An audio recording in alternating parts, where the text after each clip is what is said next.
After this very video, trust me, you're gonna step up your kabocha squash porridge game. Kabocha is called elegede in Yoruba, and in Igbo it's called anyo. Wait and see.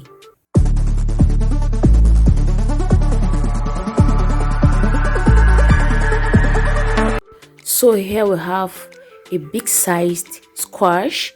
I'll go ahead and cut it into 2 equal halves and scoop out the seeds and set it aside.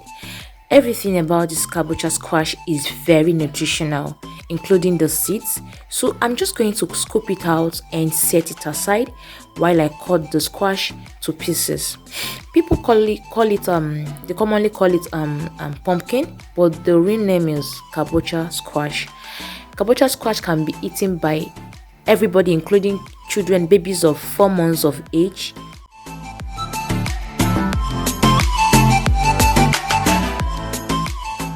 So it has been pre-washed already, so just go ahead and place it like this into your pot.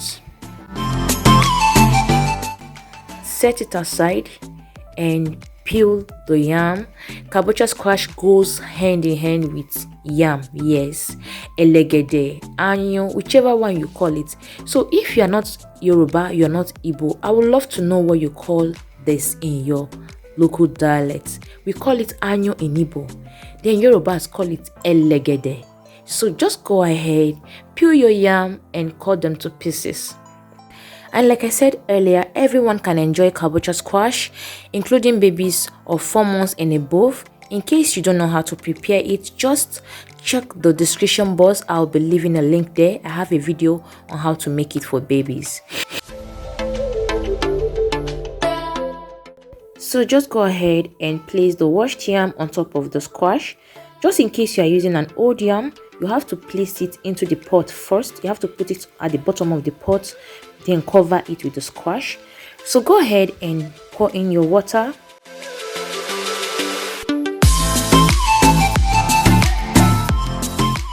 Cover and cook until it becomes tender. I did not come to joke. I did not come to play. Trust me, after giving this a try, squash will become your favorite.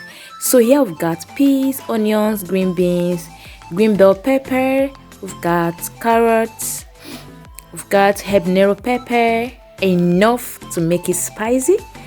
Here we've got Cameroon pepper for extra flavor, for that extra flavor, you know. Here we've got crayfish, enough. Just make sure you add enough crayfish. Then we've got your salt and seasoning cube, and of course your palm oil. So now go ahead and blend your onions, pepper and crayfish. Add some water to aid the blending process.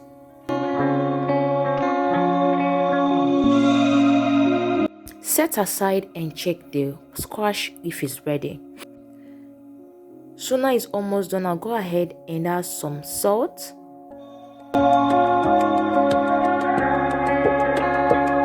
Cover and allow it to cook for another 2 minutes for the squash and yam to properly absorb the salt. So now it's ready. As you can see, it's now soft and tender. So I'll go ahead and strain out the water and allow it to cool down a little in such a way that I will be able to hold the squash and peel it off.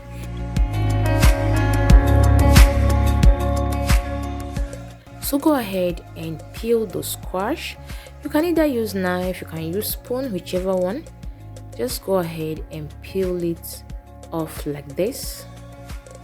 I'll be leaving a link in the description box so you can as well have a look at some research that has been carried out on squash. You can also read about the health benefits, and trust me, you'll be grateful you came across this content. So go ahead and mash the squash.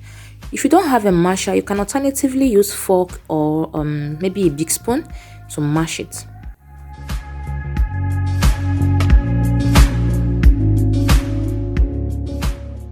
In my heated pot, I'll go ahead and add my palm oil.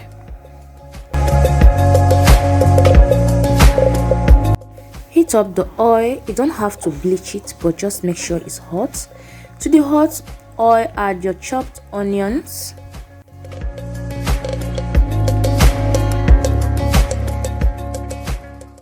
I'll saute this for about a minute on a medium heat to intensify the onion's flavor.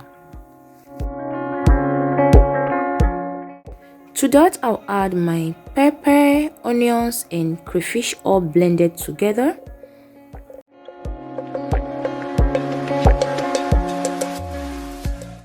To that, add your Cameroon pepper. This is optional, but trust me, the flavor speaks volume. Add your seasoning cube. Add some salt and stir properly. Cover and cook for 5 minutes on a medium heat. So after 5 minutes, be sure to have all the flavors properly infused into the oil. Stir and add your veggies. So here I've got green beans and peas blanched. The one you see me touching is the green beans and peas. Endeavor to blanch it because it's not staying long in the oil. So I'll go ahead and add all the veggies. Here we've got carrot and green bell pepper. Add everything and stir. Cover and cook for about 60 seconds on a low to medium heat. After that, go ahead and add your mashed squash. Thinking of the things we could do. If you gave me one more. Stir properly. Please don't forget to give this video a thumbs up, leave a comment for us in the comment section, hit on that red subscribe button if you are yet to do so, and share and share and share. Tell a friend to tell a friend that Mrs. Brown has upgraded kabocha squash. Cover and cook for another 1 minute on a medium heat, and bam, our squash is ready. If you tried this, you are coming back for a testimony. Like, make sure you come back to tell us your experience. Come and share your experience. This is delicious. Even people that have not eaten this before that tried it, oh man, you need to try this out. So like I said earlier, it goes hand in hand. So here I've got my yam already, so I'll put my squash porridge by the side. They are going hand in hand. A lot of people are going to start eating this. I didn't used to eat squash until I decided to upgrade this recipe. It's usually like locally made. It's very commonized, like usually commonized. They'll just mix it up and do one thing. But then after I discovered the nutritional benefits of this squash, I said no, I have to partake of this yummy goodness. So I decided to step it up, to make it, to add some paparazzi to the stuff, Don't forget to hit on that red subscribe button. Stay tuned for more recipes. Bye bye. See you in my next video.